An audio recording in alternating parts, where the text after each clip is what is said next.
Oke, perkenalkan nama saya Bagenda Aji dengan NPM 101221132.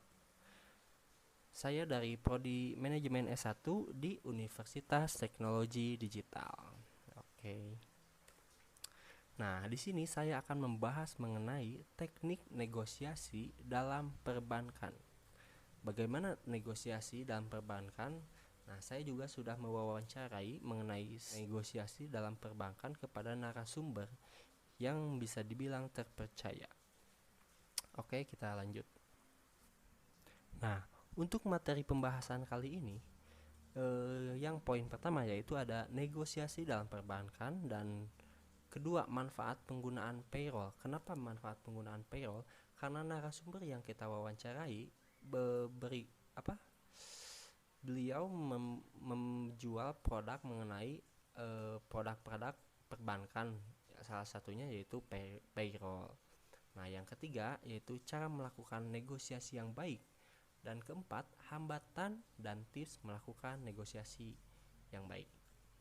Oke, kita lanjut. Oke, kita lihat dulu di sini dari latar belakangnya, bagaimana negosiasi menurut para ahli. Nah, menurut J.Z. Rubin dan B.R. Brown dalam The Social Psychology of Bargaining and Negotiation pada tahun 1975, negosiasi adalah proses di mana individu bekerja sama untuk merumuskan kesepakatan tentang masalah yang disengketakan.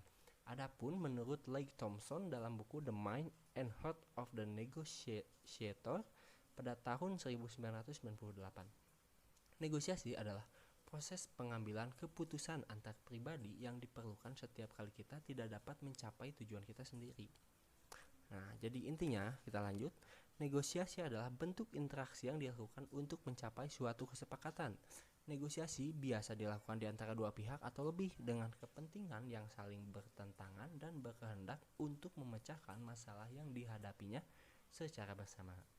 Nah, sebenarnya negosiasi ini dialami atau dilakukan oleh kehidupan di dalam kehidupan sehari-hari kita, seperti kita berbicara bersama teman, berdiskusi, ataupun di dalam hubungan pertemanan atau asmara teman-teman ya, begitu. Nah, berhubung di sini narasumbernya yaitu mengenai produk perbankan ya, beliau bekerja di salah satu badan usaha milik negara ya. Nah, salah satu produknya yang akan kita bahas yaitu mengenai payroll. Sebenarnya payroll itu apa ya? Sederhananya, payroll adalah salah satu sistem penggajian terhadap karyawan dengan tanggal pencairan yang sudah ditentukan. Dikutip dari Investopedia, sistem payroll ini biasanya dikelola oleh tim SDM atau HR dari suatu perusahaan.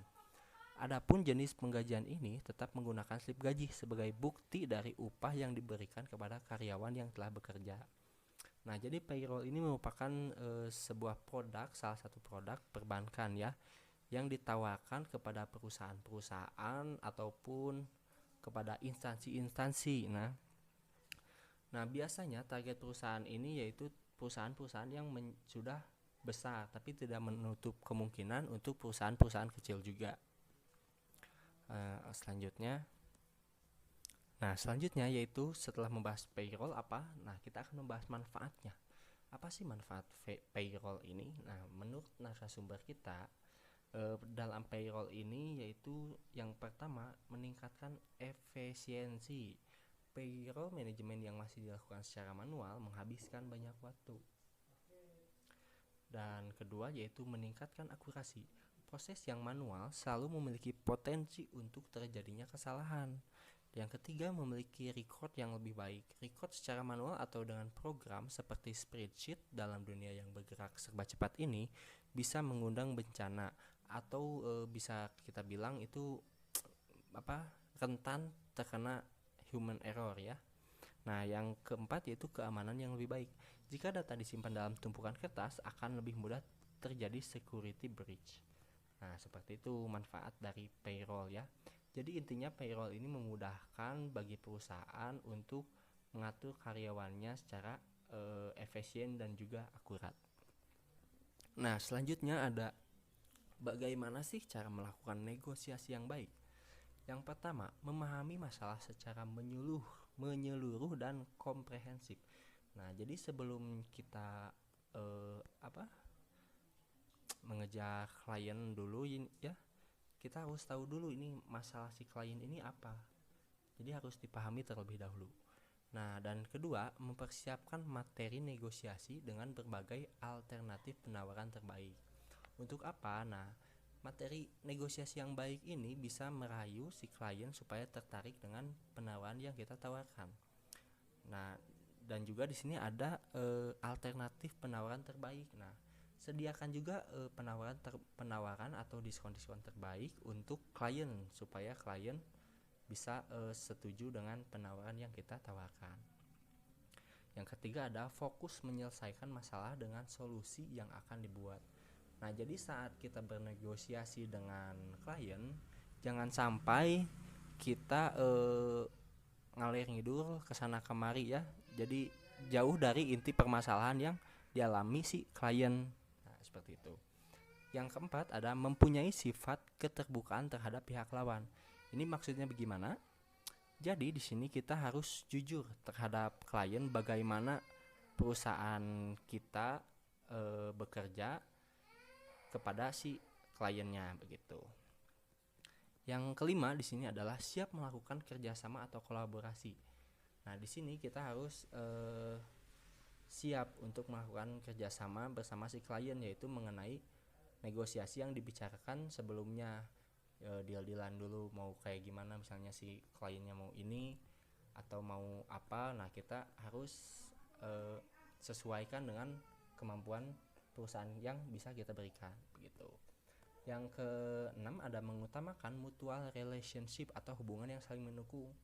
Nah, sebenarnya untuk melakukan negosiasi yang baik, kita itu harus mengenal lawan bicara kita terlebih dahulu. Nah, itu poin yang penting ya. Yang ke-7 ada fokus pada kepentingan bersama. Nah, jadi jangan egois. Kita nggak boleh egois.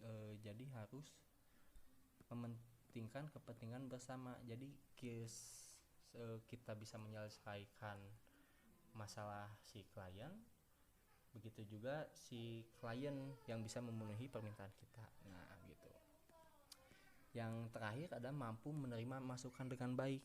Nah, kita ini jangan menutup kritik dan saran dari si klien. Kenapa? Karena dengan hal tersebut kita bisa mengevaluasi diri kita sendiri. Oke, lanjut. Selanjutnya ada hambatan dalam proses negosiasi. Yang pertama yaitu tidak memahami produk. Penjualan ini bukan hanya soal menawarkan kepada pengguna, tetapi juga menjelaskan bagaimana produk tersebut berguna bagi mereka. Nah, jadi ini yaitu knowledge tentang produk kita sendiri itu harus kita kuasai terlebih dahulu sebelum kita jelaskan kepada klien atau lawan bicara kita. Yang kedua ada tidak memahami konsumen. Menawarkan produk ke semua orang tidak menjamin penjualan akan terjadi, maka diperlukan pemahaman akan target market yang benar. Nah, ini yaitu target marketnya, cari yang sesuai kebutuhan. Kan gak mungkin orang yang pengen minum tapi dikasih makan. Nah, seperti itu ya analoginya. Yang ketiga ada tidak membangun hubungan baik. Nah, seperti yang dibicarakan sebelumnya itu relationship itu penting ya. Sebagai perpanjangan tangan perusahaan ke konsumen, kita juga perlu membangun hubungan baik dengan mereka. Nah, jadi sebelum adanya negosiasi, sebelum adanya komunikasi, kita bisa ajak ngobrol dulu tanpa langsung on point gitu ya, kayak traktir makan. Nah, itu juga perlu ya. Yang keempat yaitu adalah tidak melakukan evaluasi. Nah, tadi juga disinggung sedikit ya tentang kritik dan saran yang dilakukan oleh klien itu perlu untuk kita supaya kita bisa melakukan evaluasi. Nah, yang terakhir yaitu tidak bisa menentukan prioritas. Nah, bagaimana ini maksudnya? Jadi ini yang tidak bisa menentukan prioritas itu manajemen waktunya buruk ya, yang akan membuat si salesperson atau negosiator kesulitan untuk mencapai target penjualannya. Nah, seperti itu ya. Nah, ini ada tips melakukan negosiasi.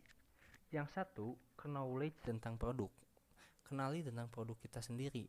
Kita pahami materinya apa, keunggulannya apa, kekurangannya apa, sehingga saat klien menanyakan kita tidak bingung harus menjawab seperti apa. Yang kedua, kenali target pelanggan. Maksudnya bagaimana di sini? Target pelanggan itu harus kita pahami secara emosional sehingga kita dapat menentukan solusi terbaik untuk klien kita. Yang ketiga, tingkat kemampuan presentasi. Nah, seperti yang sebelumnya, kita harus menyiapkan materi negosiasi yang baik supaya si klien ini bisa terayu oleh si kita ya gitu. Yang keempat, jangan terlalu maksa untuk meyakinkan. Nah, jadi di sini jangan terlalu kalian itu maksa-maksa lah, ayo bu, nah jangan kayak gitu. Jadi follow up secara perlahan ya. Kalau kata narasumber saya itu, kalian bisa follow up by WhatsApp seperti menawarkan promo-promo produk kalian. Nah, kayak gitu. Nah, yang kelima, dapat mengatasi keberatan. Ini maksudnya keberatan apa ya? Jadi maksudnya di sini itu keberatan si klien. Jadi kita itu harus bisa memberikan solusi untuk si klien sehingga si klien ini tertarik terhadap apa yang kita tawarkan, seperti itu. Nah, di sini ada kutipan ya untuk teman-teman. Kutipannya yaitu, selama tidak ada yang sempurna di dunia ini, maka semua dapat dinegosiasikan. Nah, ini dari Doni Susilo ya. Cukup bagus kutipannya. Oke, mungkin cuma sekian dari saya. Terima kasih. Saya Bagenda Aji.